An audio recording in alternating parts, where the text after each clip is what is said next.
नमस्कार, study with Kanta channel पर आप सभी का हार्दिक स्वागत और अभिनंदन। पिछली क्लास में अपन राजस्थान की कला संस्कृति पढ़ रहे थे और राजस्थान की कला संस्कृति में अपन स्थापत्य कला टॉपिक पूरा होने के बाद में अपन ने राजस्थान की हस्तकला प्रारंभ की थी और पिछली क्लास में अपन ने काफी हस्तकलाओं पर डिटेल में चर्चा कर ली थी। इसके अलावा अपने करंट में जो भी फैक्ट थे 5 जीआई टैग जो हस्तकलाओं को दिए गए हैं उन पर डिटेल में चर्चा की थी। इसके अलावा शिल्प ग्रामों पे भी बात की थी और हस्तकला नीति पे भी चर्चा की थी, हस्तशिल्प नीति पे भी चर्चा की थी। तो आज उसी के आगे अपने जो बच रखी थी हस्तशिल्प कलाएं उन पर डिटेल में चर्चा करते हैं और इसी के साथ अपना ये टॉपिक आज कंप्लीट हो जाएगा। तो सबसे पहले चर्चा करते हैं अपन राजस्थान की मीनाकारी कला के बारे में। मीनाकारी कला है क्या? तो अपने स्वर्णिम आभूषणों में सोने अपने मोती जड़ने की कला को क्या कहते हैं अपन? तो मीनाकारी कला। तो अपने सोने के आभूषणों पर अपने मोती जड़ने की जो कला है उसको कहते हैं अपन मीनाकारी कला। और ये मूलतः तो थी फारस ईरान की थी और ये फारस से आई अपने लाहौर और लाहौर से राजस्थान किसके काल में आई पूछे तो मिर्जा राजा मानसिंह के काल में या मानसिंह प्रथम के काल में ये अपने राजस्थान में आती है। और राजस्थान में सबसे पहले ये जयपुर में आई और जयपुर की ही प्रसिद्ध है मीनाकारी कला। और राजस्थान में रतन मंडी पूछ ले तो अपने जयपुर में है। और मीनाकारी कला में प्रसिद्ध एक कलाकार वे कुदरत सिंह जिनको पद्मश्री से भी नवाजा गया है। तो कुदरत सिंह जी जिनको पद्मश्री से भी नवाजा गया है, इनका संबंध किस कला से है पूछे आपको तो अपने कौन सी कला हो जाएगी? मीनाकारी कला। ठीक है, याद रखना है, पूछा हुआ है क्वेश्चन की कुदरत सिंह जी का संबंध किस कला से है तो अपने मीनाकारी कला से। उसके बाद में कुंदन कला। कुंदन कला क्या है पूछे आपको तो सोने के आभूषणों में कीमती पत्थर जड़ने की जो कला है उसको अपन कुंदन कला कहते हैं। कि सोने के आभूषणों में अपन कीमती पत्थर जड़ते हैं उसको कौन सी कला कहते हैं? तो कुंदन कला कहते हैं। ये भी अपने फारस से आई थी राजस्थान और राजस्थान ये भी अपने मिर्जा राजा मानसिंह के काल में आमेर में आती है। और जयपुर की प्रसिद्ध है सबसे ज्यादा कुंदन कला। ठीक है, कुंदन कला और मीनाकारी कला दोनों याद रखने हैं। इसके अलावा कोफ्तगिरी कला। कोफ्तगिरी कला इसीलिए इम्पोर्टेंट है क्योंकि हाल ही में इसको अपने जीआई टैग दिया गया था। इसी के साथ में अपने 21 जीआई टैग हो गए अपने राजस्थान के। तो 5 कलाओं को जीआई टैग दिया गया जिसमें से अपने कोफ्तगिरी कला शामिल है। कोफ्तगिरी हालांकि अपने अलवर की भी प्रसिद्ध है, जयपुर की भी प्रसिद्ध है, उदयपुर की भी प्रसिद्ध है, लेकिन कोफ्तगिरी उदयपुर वाले को अपने जीआई टैग मिला है। किसको? उदयपुर की जो कोफ्तगिरी है उसको अपन के मिला है कौन सा tag? GI tag. GI tag जो कि 10 वर्ष के लिए दिया जाता है। और पूछे आपको कि ये कोफ्तगिरी है क्या तो फौलाद की वस्तु है यानी गर्म वस्तु। अपने गर्म लोहे पर, गर्म लाल लोहे पर सोने की नक्काशी करना क्या कहलाता है? कोफ्तगिरी कहलाता है। तो फौलाद की वस्तु है या गर्म लोहा पर, गर्म लाल लोहे पर सोने की सूक्ष्म नक्काशी करना क्या कहलाता है? तो कोफ्तगिरी कला कहलाता है। और ये कहाँ की प्रसिद्ध है? तो अपने जयपुर की, अलवर की और उदयपुर की फेमस है। और उदयपुर की कोफ्तगिरी को अपने जीआई टैग मिल गया है। ठीक है, इसके अलावा ब्लॉक प्रिंटिंग। ब्लॉक प्रिंटिंग क्या होती है पूछे आपको तो अपने हाथ से कपड़े पर रंगई छपाई करने के दौरान अपने हाथ से हाथ से कपड़े पर जब रंगई छपाई करते हैं तब इस पर प्राकृतिक अपने रंगों के माध्यम से और कपड़ों पर लकड़ी के धब्बों से डिजाइन बनाई जाती है। तो उसको क्या कहते हैं? ब्लॉक प्रिंटिंग कहते हैं। तो हाथ से कपड़े पर रंगई छपाई करने के लिए प्राकृतिक रंगों का प्रयोग करके कपड़ों पर लकड़ी के धब्बों से डिजाइन बनाना क्या कहलाता है? Block printing. इसमें आपको अलग अलग याद रखना है। सबसे पहले तो मलीर प्रिंट। मलीर प्रिंट जिसमें काले रंग का सर्वाधिक प्रयोग किया जाता है और ये बाड़मेर की प्रसिद्ध है मलीर प्रिंट। और खत्री जाति के लोग हैं जो सबसे ज्यादा अपने मलीर प्रिंट का कार्य करते हैं। कौन सी जाति के लोग? खत्री जाति के लोग। ठीक है, इसके अलावा मलीर प्रिंट के बारे में काले रंग का प्रयोग सबसे ज्यादा करते हैं, ये याद रखना है आपको। और इसके अलावा पूछ ले आपको Sanganeri print. Sanganeri print important है क्योंकि इसको जीआई टैग मिल चुका है। सांगानेरी प्रिंट को भी कहाँ की है? तो सांगानेर की। और इसके अलावा इसको बेल बूटों की छपाई भी कहते हैं। सांगानेर में बेल बूटों की छपाई भी प्रसिद्ध है। तो बेल बूटों की छपाई की जाती है। और इसके लिए नामदेव के छिपे प्रसिद्ध है। तो नामदेव के छिपे है जो अपने किस कला के लिए प्रसिद्ध है? तो सांगानेरी कला के लिए। ठीक है, सांगानेरी प्रिंट के लिए। और छिपे किसको बोलते हैं पूछे आपको तो छिपे है जो अपने कला के शिल्पकार को बोलते हैं। तो छिपे शिल्पकार को बोलते हैं और नामदेव के छिपे है जो सांगानेरी प्रिंट के लिए फेमस है। ठीक है, इसके अलावा दाबू प्रिंट। दाबू प्रिंट अपने अकोला चित्तौड़गढ़ की फेमस है। दाबू प्रिंट, ये भी दाबू प्रिंट भी अलग अलग होती है। अकोला चित्तौड़गढ़ की फेमस है। अगर आपको पूछ ले कि मिट्टी का दाबू की कौन सी फेमस है, आपको पूछे कि मिट्टी का दाबू प्रिंट कहाँ से फेमस है तो बलोत्रा का। बलोत्रा अपने बाड़मेर में था पहले लेकिन अभी नया जिला बन गया, इसको हटाया नहीं गया है बलोत्रा को। तो मिट्टी का दाबू पूछे तो बलोत्रा में हो जाएगा। और मोम का दाबू पूछ ले कहाँ का फेमस है मोम का दाबू प्रिंट तो अपने सवाई माधोपुर हो जाएगा। और इसके अलावा आपको पूछ ले कि गेहूं का दाबू प्रिंट कहाँ का प्रसिद्ध है आपको पूछे तो गेहूं के बिंगल का प्रयोग करके, ये देखिए गेहूं के बिंदन का प्रयोग करके अपने बगरू प्रिंट में छपाई की जाती है। तो गेहूं का दाबू का प्रयोग करके कहाँ से की जाती है, तो बगरू और सांगानेर दोनों हो जाएंगे जयपुर के, ठीक है। तो अजरक प्रिंट भलोत्रा, सांगानेरी प्रिंट सांगानेर, और दाबू प्रिंट अकोला चित्तौड़गढ़ में, और नामदेव के चिप्पे सांगानेरी प्रिंट के लिए फेमस है। और शिल्पकार किसको कहते हैं, अपने चिप्पे है जो शिल्पकार होते हैं, ठीक है। बगरू प्रिंट जयपुर की है, इसमें काला और लाल रंग का प्रयोग सबसे ज्यादा किया जाता है, किसमें, अब बगरू प्रिंट में। और इसमें गेहूं के बिंदन का भी प्रयोग किया जाता है। गेहूं के बिंदन का प्रयोग करके जो दाबू लगाया जाता है, जो डिजाइन की जाती है, वो कहाँ पे की जाती है पूछे तो बगरू प्रिंट में अपने जयपुर में, सांगानेर में, और इसके अलावा बगरू में हो जाएगी, ठीक है। हाथी दांत का काम पूछ ले, इंपोर्टेंट है। हाथी दांत का काम अपने सबसे ज्यादा जयपुर में किया जाता है। अगर जयपुर ऑप्शन में नहीं हो तो पाली करना है, क्योंकि जयपुर और पाली दोनों में किया जाता है हाथी दांत का काम। और इसको संरक्षण दिया गया था अपने सवाई राम सिंह सेकंड के द्वारा, संरक्षण दिया जाता है हाथी दांत के काम को। और आपको पूछ ले कि इसमें क्या क्या बनाया जाता है, सबसे पहले तो हाथी दांत की चूड़ियां बनाई जाती है, खिलौने बनाए जाते हैं, इसके अलावा सजावटी वस्तुएं हैं जो अपने हाथी दांत से बनती है। लेकिन आपको पूछ ले कि मोकड़ी क्या है, तो मोकड़ी अपने जो हाथी दांत से जो चूड़ियां बनाई जाती है उसको अपन क्या बोलते हैं, मोकड़ी। क्वेश्चन पूछा हुआ है कि मोकड़ी क्या है, तो हाथी दांत से जो निर्मित चूड़ियां है उसको क्या बोलते हैं, अपन मोकड़ी बोलते हैं, ठीक है।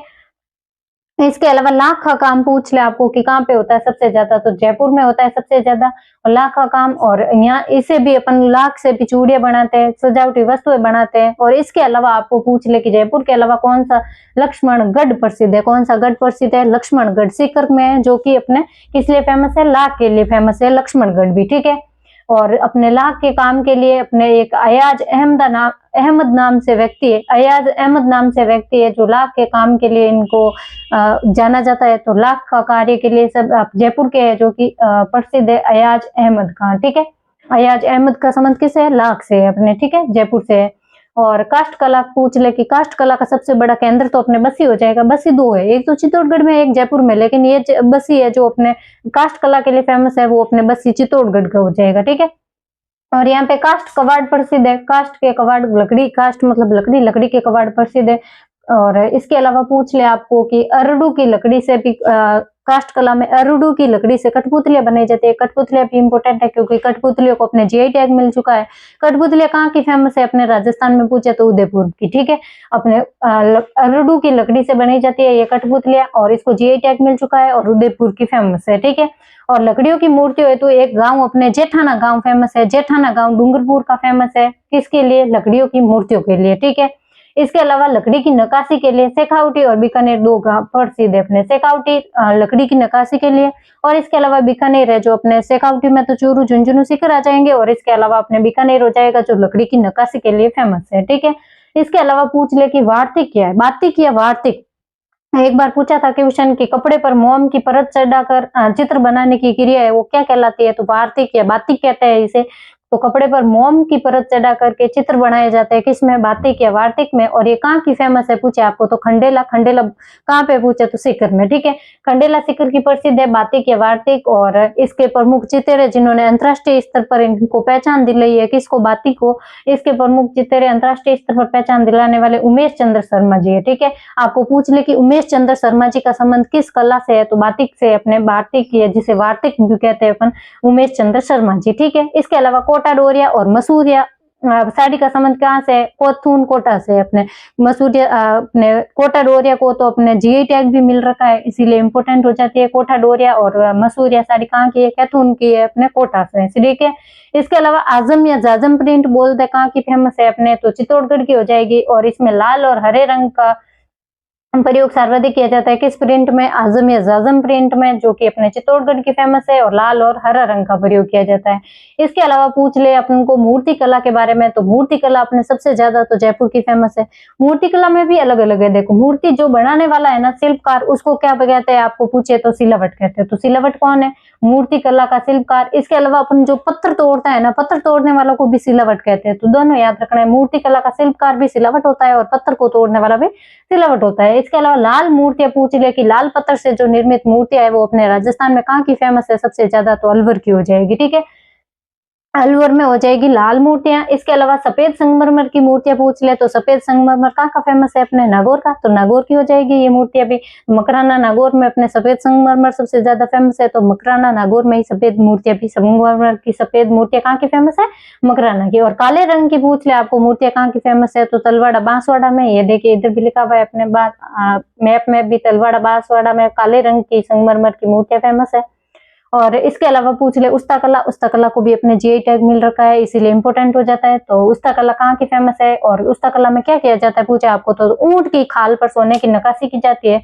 ऊंट की खाल पर सोने की नक्काशी करना क्या कहलाता है, उस्ता कला। उस्ता कला का नाम उस्ता कला ना देकर के आपको मुनवत्ती कला भी पूछ सकता है कि मुनवत्ती कला अपने ऊंटों के खाल पर की जाने वाली कला निम्न में से कौन सी है। ऑप्शन में दे सकते हैं थेवा कला, मुनवत्ती कला, इसके अलावा आपको दे देंगे काष्ठ कला, कुंदन कला। ये चारों ऑप्शन आ जाए तो आपको मुनवत्ती कला करना पड़ेगा, क्योंकि मुनवत्ती कला का नाम ही अपने क्या है, उस्ता कला। ठीक है, उस्ता कला और मुनवत्ती कला एक ही है। और इसके अलावा इसको जीआई टैग मिल रखा है। ऊंट की खाल पर सोने की मीनाकारी की जाती है इसमें, और ये बीकानेर की फेमस है। और इसके कलाकार पूछ ले कौन है सबसे ज्यादा फेमस अपने, तो कलाकार में हनीफ उस्ता और जलीम उस्ता है। अभी हनीफ उस्ता और जलीम उस्ता। इसके अलावा हिशामुद्दीन उस्ताद है जिनको तो अपने पद्मश्री भी दे रखा है, तो अपने हिशामुद्दीन उस्ताद जिनको पद्मश्री दे चुके हैं अपन। और इसका पूछ ले हिसामुद्दीन जी का संबंध किस कला से है, तो उस्ता कला से है। ठीक है, इसके अलावा ये लाहौर से राजस्थान आती है, और राजस्थान किसके काल में आती है, तो बीकानेर के शासक थे इस समय अपने अनूप सिंह जी। अनूप सिंह जी के समय ये लाहौर से आती है। अपने लगभग सभी कलाएं, लगभग आधी से ज्यादा ईरान से लाहौर आती है, और लाहौर से अपने राजस्थान, राजस्थान से आमेर आती है। और ये है अपने उस्ता कला जो अपने कहाँ पे आती है, बीकानेर में। बीकानेर में उस समय शासक थे अनूप सिंह जी। ठीक है, इसके बारे में याद रखना है, क्योंकि अपने एक इसके अलावा उस्ता कला को बढ़ावा देने के लिए अपने उस्ता कैमल हाइड केंद्र की स्थापना की गई है। तो उस्ता कैमल हाइड केंद्र की स्थापना बीकानेर में कब की गई, तो 1975 ईस्वी में, 1975 में उस्ता कैमल हाइड केंद्र की स्थापना की गई थी। ठीक है, इसके अलावा पूछ ले आपको कि बाखला क्या है। बाखला पूछे आपको तो बाखला है जो अपने मारवाड़ में अपने ऊंट के बच्चे को क्या कहा जाता है, तोड़िए। तोड़िए कहा जाता है किसको, तोड़ियो, या ऊंट के बच्चे को तोड़ियो कहते हैं। और उसके जो मुलायम बाल है उन बालों से अपन सूत के साथ उसको धागा मिला करके, उन बालों में सूत के साथ अपन धागा मिला करके ये कपड़ा तैयार करते हैं, सुंदर सा कपड़ा तैयार करते हैं, उसको क्या कहते हैं, बाखला। इसकी खास विशेषता यह है कि ये बारिश के मौसम में नमी में भी सूखा रहता है, कौन सा, बाखला कपड़ा। ठीक है, तो याद रखना है, ऊंट के बच्चे यानी तोड़िए के मुलायम बालों से कुछ कपड़े का निर्माण किया जाता है, बाखले का। इसके अलावा दाबू प्रिंट अपने पढ़े चर्चा कर ही लिए। दाबू अपने कहाँ का प्रसिद्ध है, अकोला चित्तौड़गढ़ में। जबकि आपको गेहूं का पूछ ले तो ये पूछा हुआ भी है कि गेहूं के बाद दाबू कहाँ का प्रसिद्ध है, अपने बगरू सांगानेर का। मोम का दाबू सवाई माधोपुर का, और मिट्टी का दाबू अपने बालोतरा का। ठीक है, इसके अलावा जिलों के अनुसार देख लेते हैं। सबसे पहले बीकानेर में, बीकानेर की कसीदाकारी फेमस है, इसको जीआई टैग भी मिल रखा है। बीकानेर की कसीदाकारी को जीआई टैग मिल रखा है। इसके अलावा लहरिये और मोंडे, लहरिये और मोंडे पूछ लेना कहाँ का फेमस है, लहरिये और मोंडे। ये पूछा हुआ है क्वेश्चन अपने, तो लहरिये और मोंडे अपने बीकानेर के फेमस है। इसके अलावा जैसलमेर का मिरर वर्क फेमस है। और इसके अलावा आरा तारी जो कि सिरोही की फेमस है, कल अपन ने चर्चा भी की थी कि अपने तलवार सिरोही की फेमस है। इसके अलावा आरा तारी भी अपने सिरोही की फेमस है। और मिरर वर्क है जो अपने जैसलमेर का फेमस है। इसके अलावा बाड़मेर में पूछ ले तो जटपटी, बाड़मेर में जटपटी याद रखना है। जटपटी जो कि अपने जसोल गांव बाड़मेर का फेमस है। जसोल गांव कहाँ पे, बाड़मेर में। बाड़मेर का क्या प्रसिद्ध है, जटपटी। और जटपटी को ही अपन जिरोही, भाखला और गंदा उद्योग के नाम से जानते हैं। एक बार क्वेश्चन ऐसे पूछा हुआ था कि अपने जिरोही, भाखला और गंदा उद्योग के नाम से निम्न में से किस कला को जाना जाता है, तो वो अपने कौन सी जाएगी, जटपटी। ठीक है, जटपटी उद्योग को। तो जिरोही, भाखला और गंदा उद्योग के नाम से किस उद्योग को जाना जाता है, तो जटपटी उद्योग को, जो कहाँ का फेमस है, अपने बाड़मेर में। बाड़मेर में भी जसोल गांव। ठीक है, इसके अलावा अपने जोधपुर में याद रखना है बादला और मोठड़ा। कल भी चर्चा की थी कि अपने बादला शीतल पानी ठंडा रहता है, उसमें अपने ये जिंक का बना हुआ एक बर्तन होता है बादला। इसके अलावा मोठड़ा भी जोधपुर का फेमस है। ठीक है, पाली, पाली से तो मेहंदी, मेहंदी सोजत की अपने। और इसके अलावा अपने इसको जीआई टैग भी मिल रखा है मेहंदी को, तो आपको तो याद रह ही जाएगी ये तो। और इसके अलावा रमकड़ा उद्योग कहाँ का है पूछे आपको, तो डूंगरपुर का। रमकड़ा के अलावा आपको पारेवा पत्थर पूछ ले तो ये भी अपने डूंगरपुर का है। और इसके अलावा बोडीगामा क्षेत्र है, जो बोडीगामा है जो तीर कमान के लिए फेमस है। एक बार क्वेश्चन ये पूछा गया था कि अपने चंदू जी का गढ़ा और बोडीगामा, चंदू जी का गढ़ा बांसवाड़ा और बोडीगामा डूंगरपुर किसके लिए फेमस है, तो तीर कमान के लिए। ठीक है, तो तीर कमान के लिए अपने चंदू जी का गढ़ा जो कि अपने बांसवाड़ा में, और इसके अलावा बोडीगामा डूंगरपुर में। और डूंगरपुर के दो और उद्योग याद रखना है, रमकड़ा उद्योग जो कि अपने गलियाकोट डूंगरपुर का फेमस है, और पारेवा पत्थर भी अपने डूंगरपुर का है। और इसके अलावा बांसवाड़ा में पूछे तो काले संगमरमर की मूर्तियां हो जाएगी तलवाड़ा बांसवाड़ा में। इसके अलावा चंदू जी का गढ़ा हो जाएगा तीर कमान के लिए, और डूंगरपुर का हो जाएगा बोडीगामा क्षेत्र जो कि कहाँ का है, डूंगरपुर में। बोडीगामा क्षेत्र किस लिए फेमस है, तीर कमान के लिए। ठीक है, इसके अलावा भीलवाड़ा में हो जाएगा अपन के संगमरमर की पच्चीकारी, संगमरमर की पच्चीकारी पूछ ले तो अपने भीलवाड़ा में, जबकि संगमरमर की सबसे ज्यादा मूर्तियां पूछ ले तो अपने जयपुर में हो जाएगी, और जबकि सफेद संगमरमर की सबसे ज्यादा मूर्तियां पूछ ले तो अपने नागौर में हो जाएगी। ठीक है, और इसके अलावा आपको पूछ ले बीडी उद्योग कहाँ का है, तो बीडी उद्योग अपने टोंक का हो जाएगा बीडी उद्योग। इसके अलावा आपको अलवर में याद रखना है लाल पत्थर की मूर्तियां अपने पढ़ ली अभी, लाल रंग की लाल पत्थर की मूर्तियां सबसे ज्यादा कहाँ की है, अपने अलवर की। इसके अलावा आपको पूछ ले कि अपने पेच वर्क का कार्य सबसे ज्यादा कहाँ किया जाता है, तो शेखावटी में किया जाता है पेच वर्क का कार्य। और गोटा किनारी कहाँ पे की जाती है, तो सीकर में गोटा किनारी की जा रही है। सीकर में भी खंडेला स्थान फेमस है, कौन सा, खंडेला, किसका, गोटा किनारी का। इसके अलावा गोटा के प्रकार पूछता है कभी कभार कि किरण, बाकड़ी, लपा लपी क्या है, तो ये गोटे के प्रकार है। आपके ऐसे पूछ सकता है कि किरण, बाकड़ी, लपा लपी क्या है, ये नाम है या इस आभूषण है। इसके अलावा वस्त्रों के प्रकार है, या फिर अपने पगड़ियों के प्रकार है, या फिर गोटे के प्रकार है। तो आपको याद रखना है गोटे के प्रकार है किरण, बाकड़ी, लपा लपी। ठीक है, इसके अलावा आपको पूछ ले कि जयपुर में तहनीसा, तहनीसा क्या है कि पीतल पर सोने का कार्य किया जाता है, उसको क्या कहते हैं, तहनीसा कला कहते हैं। तो पीतल पर सोने का कार्य तहनीसा कहलाता है, और ये अपने जयपुर और अलवर दोनों का फेमस है। ये देखिए जयपुर और अलवर की सीमा पे बना है मैंने, इसका मतलब दोनों का फेमस है। ठीक है, जयपुर और अलवर का। इसके अलावा आपको याद रखना है जयपुर में राजसई व समुद्र लहर लहरिया, तो राजसई लहरिया और समुद्र लहर लहरिया कहाँ का फेमस है पूछे आपको, तो जयपुर का फेमस है राजसई व समुद्र लहर लहरिया। ठीक है, इसके अलावा संगमरमर की मूर्तियां जो कि अपने किशोरी गांव कहाँ की, जयपुर की फेमस है। किशोरी गांव जयपुर की सबसे ज्यादा फेमस है, कौन सी, संगमरमर की मूर्तियां आपको याद रखनी है। संगमरमर की मूर्तियां किशोरी गांव की फेमस है। और अर्जुन लाल जी है जो अपने पद्मश्री भी ले चुके हैं इस संगमरमर की मूर्तियों के लिए, प्रजापत अर्जुन लाल जी प्रजापत को अपने पद्मश्री मिल चुका है।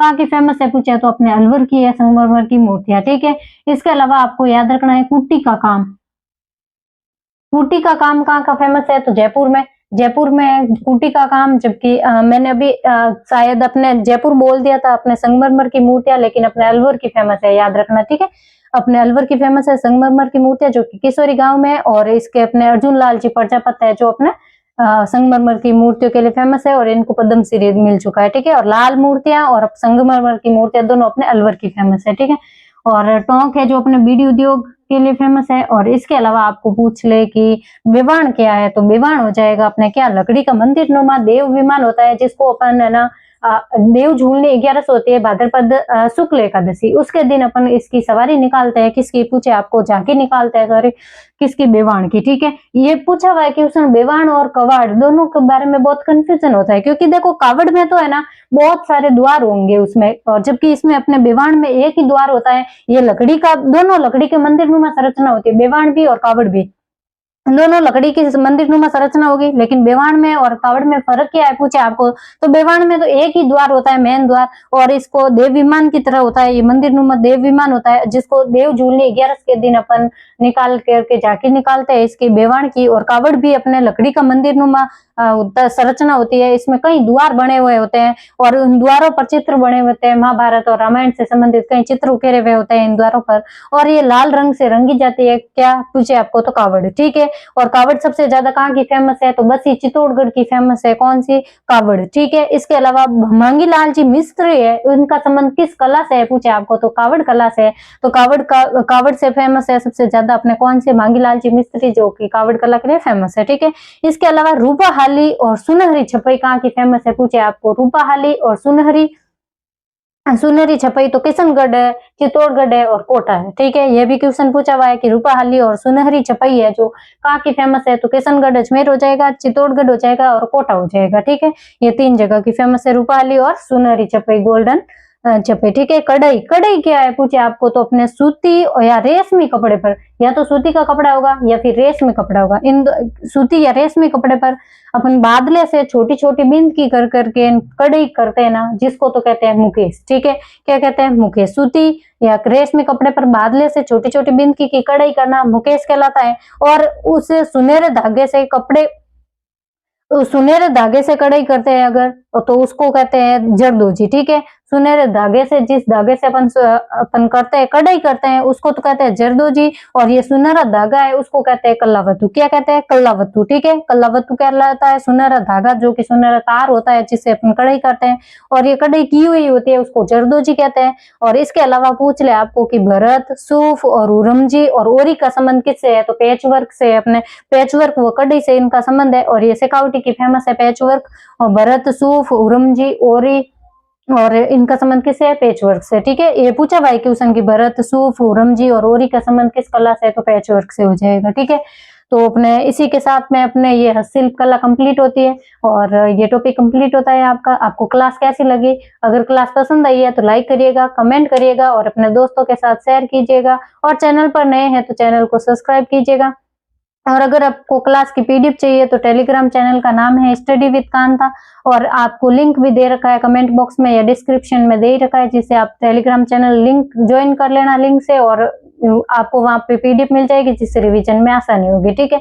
तो फिर आपको अगला टॉपिक कौन सा पढ़ना है आप कमेंट बॉक्स में बता देना, आप अपन उसी टॉपिक को पढ़ेंगे। तो फिर मिलते हैं अपन अगली क्लास में एक नए टॉपिक के साथ में, तब तक के लिए धन्यवाद। जय हिंद, जय भारत।